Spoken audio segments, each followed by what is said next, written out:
My name is Callie Merritt. I am 31 years old. I grew up on 14,000 acres of East Texas ranch land that my family told me, in 100 different ways, would never belong to me. For 20 years, my father used my ADHD diagnosis the way some people use a locked door, not to protect anything, just to keep someone out. He paid my brother a salary 6 times larger than mine to run a company I understood better than either of them. And when he finally moved to cut me out entirely, he did it at a steakhouse in Houston in a parking lot on a phone call he didn't know I could hear. What he didn't know was that a dead man had already answered him. Uncle Hector had been gone 3 years by then. But he'd left something in my glove compartment. A green ledger. And instructions I hadn't opened yet. Before I go any further, if you've ever been written off by the people who are supposed to see you clearly, drop the word ledger in the comments. And tell me where you're watching from. I read every one.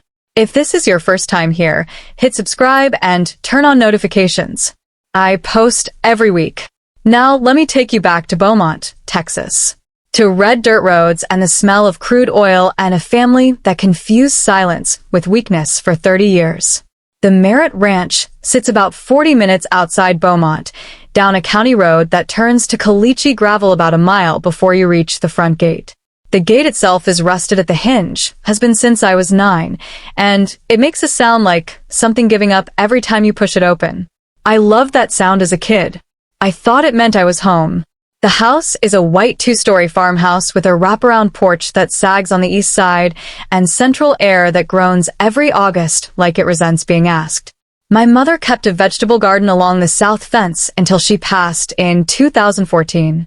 After that, the garden went to grass. My father didn't replace things he considered optional. There were 3 of us. Preston was the oldest, big, easy-laughing, the kind of guy who could walk into any room in East Texas and have 3 new friends in 10 minutes. He played safety at Texas A&M on a partial scholarship and wore that fact like a name tag well into his 30s. Jade was the youngest, sharp and focused, and determined to leave the moment she was old enough to have a reason. She made it to UT Law and then to a firm in Dallas, and she only came back for Thanksgiving and funerals. And then there was me. Middle child, diagnosed with ADHD at 9, which in our house was handled the way you'd handle a cracked windshield, acknowledged briefly, never fully repaired, and mostly just worked around. My father's approach to my diagnosis was efficient. He told me once, sitting in his truck outside the neurologist's office while my mother filled the prescription inside, "Callie, everybody's got something. The ones who make it just don't use it as an excuse." I was 9. I filed that sentence somewhere deep and carried it for 20 years. I wasn't stupid. I want to be clear about that, because the rest of this story only makes sense if you understand that. I was restless, yes. I lost things. I talked over people when I got excited. I read contracts in a non-linear order that frustrated every teacher I ever had. But I also noticed patterns in documents that trained professionals walked right past. I remembered conversations verbatim months after they happened. I could look at a land parcel map and understand the story the boundaries were telling before I read a single word of the deed. Nobody in my family called that a skill. They called it Callie being Callie. Thanksgiving 2016. I was 23. Dale, I call my father Dale now, a choice I made deliberately and that he has never commented on, was describing a mineral rights deal he was considering near Nacogdoches. I listened to the terms. Something felt wrong in the structure. The royalty split didn't account for a likely pipeline easement that would depress the per acre value in the second year. "Dad," I said, "what happens to the lease value if they run the pipeline through Section 4? He looked at me the way you look at a dog that has wandered into a conversation. Not unkindly, just confused about why it was there. "Preston," he said, turning. "Pass the rolls." My cousin Darla caught my eye from across the table. She gave me a small, private look that said, "I heard that. I'm sorry." I picked up my fork. The green bean casserole steamed on my plate. I ate and said nothing. That was the pattern in miniature. That was the whole story, in one Thanksgiving. Uncle Hector was my father's younger brother by 7 years, and they were different the way East Texas and West Texas are different, same state, different planets. Dale built things by acquisition. Hector built things by understanding. He'd spent 40 years as a petroleum landman, which means he spent 40 years reading oil and gas leases, tracing deed chains through county courthouses, untangling the legal history of land that families had owned for generations without ever fully knowing what they owned. He was the kind of man who kept a magnifying glass in his shirt pocket and used it unselfconsciously in public. He smelled like cedar and coffee and old paper. He never married. He drove a 2003 F-150 with a cracked dashboard until the year he died. He kept every deal he ever worked recorded in a battered green ledger book with a cracked spine, columns of his tight, precise handwriting going back to 1979. I spent every summer from age 12 to 17 at his place in Midland. He'd spread county plat maps across his kitchen table and teach me how to read them, not like a document, but like a story. Who owned this land first? What did they trade to get it? What were they afraid of losing when they signed? Callie, he told me one August evening, the oscillating fan moving warm air across the kitchen, a deed from 1962 spread between us. Lawyers read contracts looking for exits. You read them looking for truth. Don't ever stop doing that. I didn't fully understand what he meant. I thought he was talking about professional methodology. He wasn't. In the spring of 2021, Hector had a stroke. He was gone within the week. I drove to Midland for the service. Dale gave a short eulogy that was technically accurate and emotionally empty. Afterward, Hector's personal attorney, a quiet man named Warren Gish out of Odessa, found me in the parking lot of the funeral home and pressed a business card into my hand. He left instructions, Warren said. When you're ready. 6 weeks later, I drove to Odessa. Warren handed me a small fireproof lockbox, the kind you buy at a hardware store, black, with a combination dial. Inside, the green ledger, a USB drive in a paper sleeve, and a sealed envelope marked in Hector's handwriting. Callie, don't open until Dale makes it impossible to ignore. I drove home to Austin with the box on my passenger seat. That night I put it in my glove compartment. I told myself I'd know when the time came. For 3 years, every time I reached for my registration or my insurance card, I felt the corner of that box. I left it where it was. The stipend had been $28,000 a year since I turned 25. No title, no benefits, no equity discussions.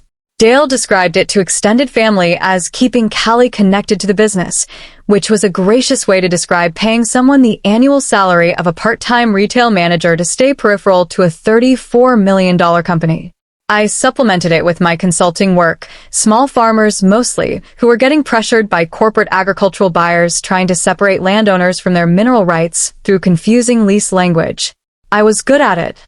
I charged fair rates, worked out of my truck half the time, and built a quiet reputation in the hill country and Piney Woods regions as someone who could be trusted to tell you what a document actually said.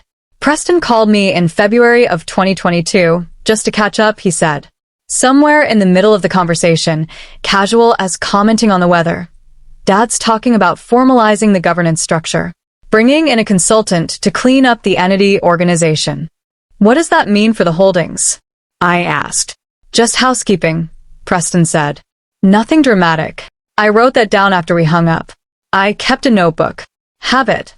6 months later, I learned from my cousin Darla, the same Darla who'd caught my eye at Thanksgiving in 2016, that Dale had held a meeting with Preston and 2 senior attorneys at the company's Houston law firm.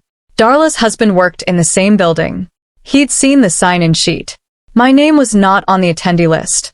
I drove to the county courthouse in Beaumont the following week. It took me 2 days of searching. I found it. Dale had filed amended operating agreement for Merritt Family Holdings, restructuring governance authority. Preston was named sole managing member. There was no family vote. There was no conversation. There was no phone call. I sat in my truck in the courthouse parking lot for a long time. A mockingbird was working through its repertoire in the live oak above me. I thought about the lockbox in my glove box. I didn't open it. Not yet.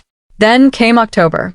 Preston made VP of Operations, the title formalized, the salary increased, the announcement made over dinner at a steakhouse in Houston's Galleria district. Dale organized the dinner. 14 people. Nice place, the kind with leather menus and a sommelier who doesn't smirk. I was invited. After the entrees, I stepped outside to get some air. The parking lot was warm, that particular Houston evening warmth that doesn't let go even in October. My father was standing 20 feet away, back to me, phone pressed to his ear. I stopped. I don't know why I stopped. Something in his posture, maybe. The way he was slightly hunched, like he was trying to make himself a smaller surface area. Before the end of Q4. Frame it as restructuring, not termination. She doesn't have an employment contract, so there's no exposure. A pause. The stipend. Yes. Just don't renew it. She'll figure it out. Another pause. No. She won't push back. She never does. He laughed.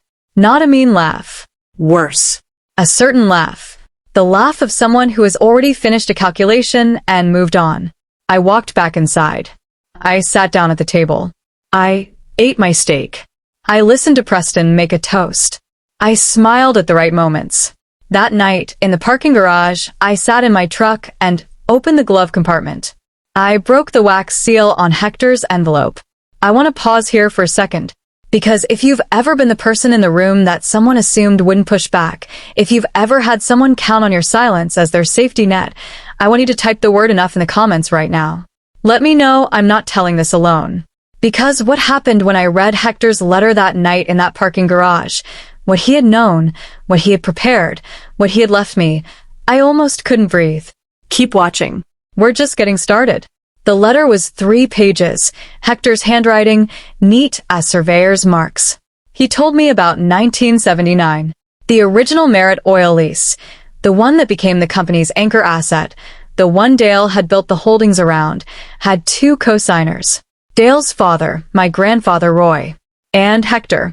Hector had contributed capital, contributed labor, and signed the original lease agreement as a co-owner. Over the years, through a series of entity reorganizations, his interests had been quietly subsumed into the corporate structure without ever being formally compensated or legally extinguished. It wasn't an accident. It was architecture.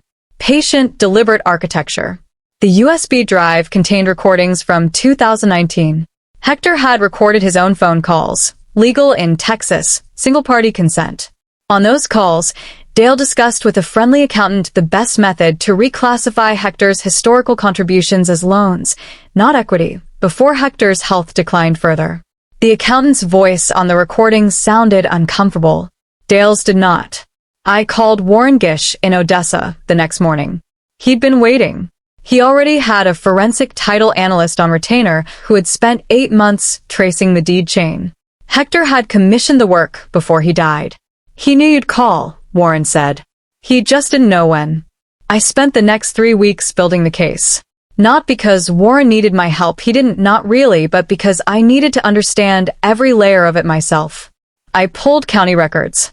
I cross-referenced the 1979 lease against every subsequent entity reorganization document. I found the moment where Hector's interest disappeared from the official record.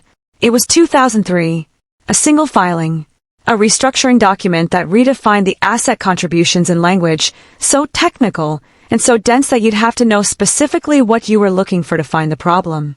I knew what I was looking for. The night before the mediation, I sat on the porch of my rental house in Austin. The neighborhood was quiet. A sprinkler system 2 houses down ran its cycle. The streetlight made the cedar tree in the front yard cast a long shadow across the yard. I held a green ledger in my lap. Hector's handwriting, column after column, going back 45 years. His record of every deal, every handshake, every promise made and kept or broken. I let myself feel it then. All of it. The Thanksgiving dinners. The parking lot. 22 years of being the person they handed the check to so they wouldn't have to hand her the keys. Then I closed the ledger, set it on the porch rail, went inside. I had a 9 a.m. appointment in Beaumont. I didn't need a battle cry. I just needed to show up. The mediation was held at a law office on Calder Avenue in Beaumont. 3rd floor. A conference room with vertical blinds and a long laminate table and a tray of pastries nobody touched. Warren was already there when I arrived, along with his forensic title analyst, a small, methodical woman named Dr. Patricia Hale, who had testified in over 200 Texas land cases and who had the quiet authority of someone who has never once been wrong about a deed. Dale arrived at 9:08. He came with 2 attorneys from the Houston firm in Preston, who was listed as an interested party. Preston looked uncomfortable. He kept his eyes on the table. Dale walked in the way he always walked into rooms, slightly ahead of everyone else, hand extended, voice warm. "Warren," he said, like they were running into each other at a barbecue. "Good to see you. Let's get this sorted out." He saw me. Something crossed his face. Surprise, recalibration. And then the warmth returned, adjusted. "Callie, didn't know you'd be here. I requested the mediation," I said. A beat. "Of course." He took his seat at the far end of the table. One of his attorneys leaned over and whispered something. Dale shook his head slightly. Warren opened the session. Standard framing. Purpose. Ground rules. No recordings without consent. He introduced Dr. Hale. He introduced me as Hector Merritt's designated estate representative, a designation Warren had filed 6 weeks prior, and which Dale's attorneys had apparently not examined closely.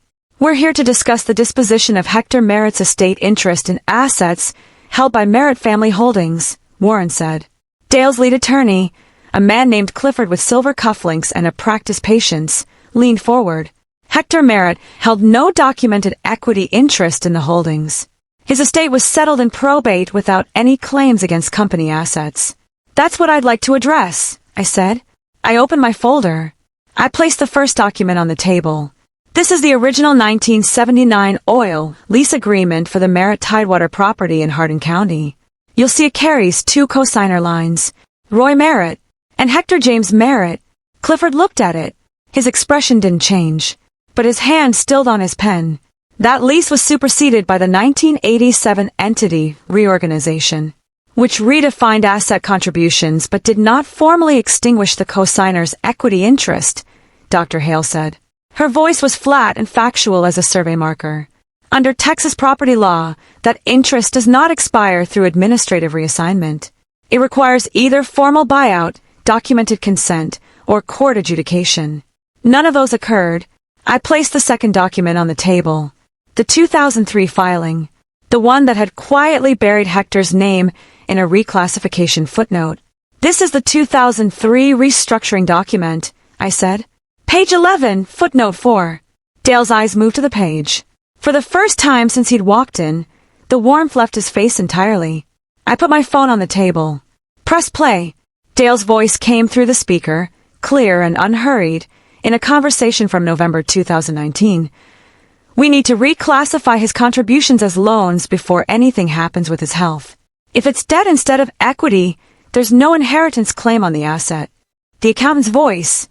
"Dale, I'm not sure I'm comfortable. You've been comfortable with my retainer for 12 years. Figure it out." I stopped the recording. Preston's chair moved. He was looking at the wall now. His jaw was tight. Dale said nothing. His hands were flat on the table. Still, his face had the quality of someone who has just heard a sound they can't identify and is deciding whether to pretend they didn't hear it. "The recording establishes intent," Warren said quietly. "Dr. Hale's analysis establishes the legal encumbrance. Hector's estate holds a 22% unresolved interest in the 1979 lease, which remains the primary productive asset of the holdings. We're prepared to file a formal claim in district court. Or," Warren opened his own folder, "we can resolve this today." Clifford and Dale's second attorney leaned together. A whispered conversation that lasted 90 seconds. Dale did not join it. He was still looking at the phone on the table. Then he looked at me. Really looked. I held his gaze and said nothing. My hands were folded. The green ledger was in my bag. I didn't need to take it out. He already knew what was in it. "What are your terms?" Clifford finally said. I opened my folder to the last page, slid it across the table. "These are Hector's terms," I said. "He wrote them in 2020. I want to ask you something before I tell you what happened next. If you were sitting at that table, if you had spent 30 years being told you couldn't follow along, and you had just watched your father's attorneys go quiet, what would you have done? Option A, take the settlement and walk away clean. Option B, push for more. Make it public. Option C, something else entirely. Tell me in the comments. Because what I chose and what it cost me, And what it gave me, I think you might not expect it. The settlement took 6 weeks to finalize. Hector's estate received a structured payment representing his 22% historical interest in the 1979 lease, a number that, once Dr. Hale's valuation was applied across the asset's productive life, came to just over $4.1 million. The holdings were required to carry that as a documented liability, which triggered a mandatory restructuring review under the terms of their existing bank covenants. Preston's title as managing member was suspended pending the restructuring. Not stripped, suspended. There's a difference, and I want to be honest about it. Preston hadn't known the full scope of what Dale had done in 2003. He'd benefited from it, yes, but he hadn't orchestrated it. Dale retained his title, but the amended operating agreement, the one he'd filed without a family conversation, was rolled back by the mediator's consent order. He no longer held unilateral governance authority. The Houston law firm resigned from the account within 2 weeks. Their formal letter cited conflicts arising from the mediation outcome. The informal reason, which Warren heard from a colleague, was that Clifford had been embarrassed professionally and didn't intend to spend more time in a room where he could be surprised like that again. 2 of Dale's longtime business partners in the Beaumont area, men he'd hunted with, men whose names appeared on the same charity golf tournament programs year after year, quietly declined his invitations over the following months. No confrontation, no statement, just suddenly busy. Dale's publicist, I didn't even know he had a publicist until this, reached out to Warren suggesting a mutual narrative around the settlement. Warren forwarded the email to me. I read it twice, then I told Warren to decline. The morning after the settlement was signed, I got a call from a woman named Renata Ochoa. She ran a small ranching operation near Lufkin and had been in a mineral rights dispute with a corporate buyer for 3 years. Someone had given her my number. I heard you know how to read a lease, she said. I do, I said. Can I hire you? That was the first client of what became Merritt Land Advisory. I didn't name it that right away. That came later, but Renata was first. Preston called in December. We met at a diner halfway between Austin and Beaumont, a place off I-10 with a gravel lot and vinyl booze and coffee that arrived before you asked for it. He was already there when I pulled in. He looked like someone who had not been sleeping well. We talked for 2 hours. Most of it I'll keep private, because it was genuinely his to say and not mine to repeat. But there was one moment I'll tell you about. He said, I didn't know about the 2003 filing. I want you to know that. I believe you, I said. And I did. But I knew things weren't right. I knew you weren't being treated the same way. And I didn't say anything because it was easier not to. I let that sit there between us. The coffee steamed. A trucker in the next booth was reading a newspaper, old-fashioned actual paper. I know, I finally said. That's the part that mattered most. Preston nodded. He looked out the window. What do you need from me? Nothing right now, I said. But if I ever call and ask, I need to know you'll answer. He said he would. I think he meant it. We're not close, not the way siblings on television are close. But we're not enemies, either. That's more than I expected. Dale called in January. I let it go to voicemail. He didn't leave one. I called him back the next morning. The conversation was short and formal, 7 minutes. He did not apologize. He said he hoped I was well. He said he thought Hector would have been satisfied with the outcome. I didn't agree with that, but I didn't argue either. What I said at the end was, I'm willing to have a relationship with you, Dale, but it has to be an honest one. I won't pretend the last 20 years didn't happen. He was quiet for a moment. Okay, he said. 1 word. I don't know what it meant, but it was more than I'd gotten before. 1 year later, my office is a converted bungalow in East Austin, 3 blocks from a taqueria I eat at twice a week. There are 2 desks, mine and my associate, a young woman named Becca who graduated from Texas A&M with a land management degree and who reads deed chains the way other people read novels, fast and hungry. We have 6 active clients. 4 of them were referred by Renata Ochoa. I testified before the Texas House Natural Resources Subcommittee in March. 12 minutes on mineral rights notification requirements for rural landowners. Afterward, a representative from Beaumont, a woman I'd never met, shook my hand and said she'd grown up on a ranch and understood exactly what I described. I drove back to Beaumont in April. Not to the family ranch. Not yet, not for that. I drove to the county courthouse. I walked through the same parking lot where I'd sat in my truck 3 years ago, listening to a mockingbird. I went upstairs and pulled the original 1979 lease one more time. Just to look at it. Hector's signature was still there. Tight and precise. I took a photo of it on my phone. I drove back to Austin. That night I put the green ledger on my desk. It stays there now, permanently. I don't open it every day. It's not a manual. It's more like a compass. When a case gets complicated, when a client's situation looks tangled past untangling, I sometimes just put my hand on the cover. It helps me think. My father called on my birthday in September. I was in the middle of a lease review and I let it ring. I called him back 3 days later. The conversation lasted 11 minutes. He asked about the business. I told him a little. He said he was proud of me, just that. Flat and unadorned, like he was reading it off a card. I said thank you. I meant it, the way you mean something that comes too late to change anything but still manages to matter a little. Jade came to visit in November. We ordered takeout and talked until 2 in the morning. She said she'd had no idea how bad it had been. I believed her. She'd been in Dallas. She'd been building her own life. We're learning each other the way you learn someone when you start late. Carefully, without assumptions. That's the most I can say about where we are. Careful. Without assumptions. It's not nothing. Here's what I know now that I didn't know when I was 9 years old sitting in a truck outside a neurologist's office in Beaumont. The thing my family called a flaw. The restlessness. The nonlinear thinking, the inability to sit still inside other people's frameworks, was the exact thing that let me read a 45-year-old D. Chain and find the one footnote that changed everything. My mind was never broken. It was just running a different kind of search. Hector knew that. He spent years teaching me to trust it, and when he was gone, he left me the tools to prove it. Not to my father, not to Preston, not to anyone else. Just to myself. That's the inheritance. That's the whole thing. If you've ever been told that the way your mind works is a problem to be managed, I want you to sit with this. The people who told you that were measuring you against a standard that was never built for you. That's not your failure. That's their limitation. Tell me your story in the comments. One line. Who underestimated you, and what did you do with it? Subscribe if you want to hear what comes next. Share this with someone who needs it. There's a link in the description to more stories like this one. My name is Callie Merritt. I used to be the daughter they handed a stipend to keep quiet. Now I'm the woman who read the deed they forgot existed. Not the same person. Not even close.